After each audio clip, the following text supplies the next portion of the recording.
Ito yung munting garden namin dito sa Japan guys, sa likod ng bahay. Ito yung taga-dilig ng halaman namin dito. Tingnan mo, pogi niyan. Yee! Nagdidilig siya ng sitaw guys. Ayan oh. Matagal ka na ba dito, sir?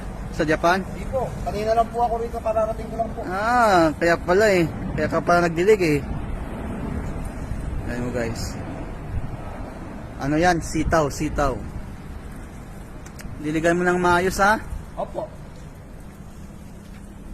Ayan. Pag uwi mo po sa Pilipinas, papadalang ka namin ng sitaw. Yun. Ganyan ka bait.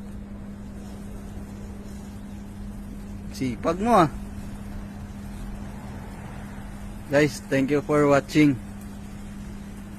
Magdilig-dilig muna kami ng aming munting halaman dito. Oh, sibuyas. Thank you.